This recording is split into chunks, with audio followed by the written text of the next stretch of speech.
So I'm going to demonstrate to you how we would go about felting a bangle. Here's an example of a felted bangle that the ends were just connected and then covered with some of those cashew pearls that look like cornflakes. This is more similar to the one we'll do today. This one is the color of the kit that I made. It's black with some yellow, so you get a little bit of that heathered, brassy kind of look.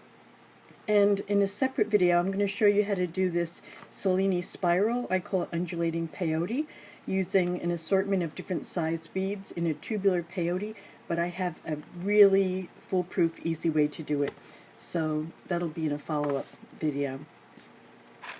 So in the kit that I had put together a while ago, there's some black or brown roving. This is from Ashland Bay. I use Ashland Bay when I teach because they're accessible at a lot of places. Knitting stores and different craft places have it. And then there's some of the golden colored. So if you take a bit of the length of the roving, I'm going to take about a foot. So in order to split the roving, never use scissors. Just kind of tease it open a little bit. And then with your hands 5 or 6 inches apart, the fibers will just drift apart from each other when you pull. And shake it out so it's nice and loose. This has been tucked in that bag for quite a while. Okay, so I have a piece that's a little bit over 12 inches. What I'm using to felt on is, I call it turbo felting board. It's this special rubberized flooring that I use for felt making all the time because it's very sharp and compact ridges in the board. It's unlike anything else I've seen.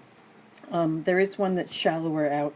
Anyway, the manufacturer's going to discontinue making that, so I have a limited number left, and I'll keep probably another dozen around to use when I'm teaching. Okay, so we have a foot of the golden, and now we'll take the black or brown fiber and just shake it out so it's nice and loose. And then with your hands several inches apart, just pull it apart so you have all these nice wisps here. So we're going to pull some of the wisps off and lay them on the board. Now, we need some contrast here, so instead of laying them right on the board, I'll lay them on this green towel. So I'm pulling off the wisps really thin. So I shake it out. I just put the ham of my thumb, if you will, this part of my thumb, down, and I pinch the fibers off as I pull the roving away. So I get a nice thin, and I'm slightly overlapping them, nice thin layer of this dark wool. So this is what I have so far. And now I'll just add another row, kind of like roof shingles, and I'll just have it overlap so that it widens the strip of wool that I have laying across my towel. Now mind you, I put the towel there just for contrast. Now I have my turbo felting board, I should mention this, sitting in a auto floor mat. And it's wonderful. It's textured in its own right, so it's useful for felt making, but it's a wonderful layer to put my turbo felting board on so that the water is maintained or contained within the edges of the board. Okay, so I'm going to just tip over my fiber onto the turbo felting board. And I'm going to lay that foot of golden roving down on the dark colored wool, and then I'll tuck the ends up over the top, and then I'll just roll the golden fiber up in the brown. So what happens is there's going to be a little bit of a brown coating on the golden, and some of the golden fibers are going to migrate through the surface, and then the brown will migrate into the interior, and you'll have a nice heathered look in your finished piece. So here I've heated about 12 ounces of water, and I put a little splash of Dawn dish detergent in there. I like Dawn for felt making, but castile soap is lovely too. So I just spill that on ever so gently down the center of my roving, and then I'll just roll this back and forth very gently in the puddle of water on the turbo felting board.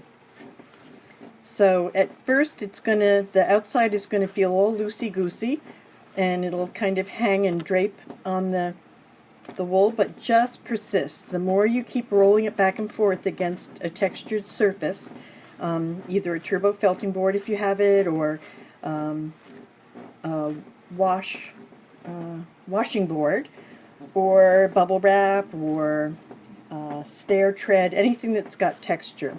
So we roll it back and forth, and as you work it against the textured surface, that outside is going to start to shrink and gather around the core fibers. And you'll notice that now I'm starting to push a little bit harder. So the more I do it, the more pressure I apply over time.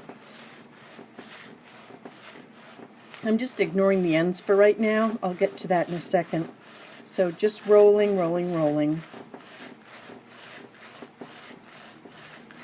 So I would do this for probably another 5 minutes, and the more I do it, the more pressure I would use. But I'm not going to make you watch me do this for 5 minutes. So let's pretend that that time has lapsed. Let me just mention that if you were making an endless bangle, you could overlap the raw ends, the dry ends, wet them, and then just work them. It's a bit tedious, but it would work. But for our purposes, we're just going to now work the individual ends. So I wanted them to taper quite a bit, and I'll show you why. And I like also that it's a different color on the ends, that core fiber is sticking out. So let's pretend that I did that for about 5 minutes on each end so that it's firm. When your bangle is done, one way that you could wear it is just to tie these in a knot and then bead them. That works. Or, depending on how tapered these are, you'll bring the ends of the bangle around and stuff them inside the tubular beadwork that you'll make, and then just stitch them in place. So that's the skinny on that, and next I'll show you a video of how to do that undulating peyote, or also called Cellini spiral, which is a beautiful, elegant piece of beadwork, whether it's only an inch or two on a bangle, or whether you put it on a chain, or make one long enough for your neck. Thank you for felting with me today.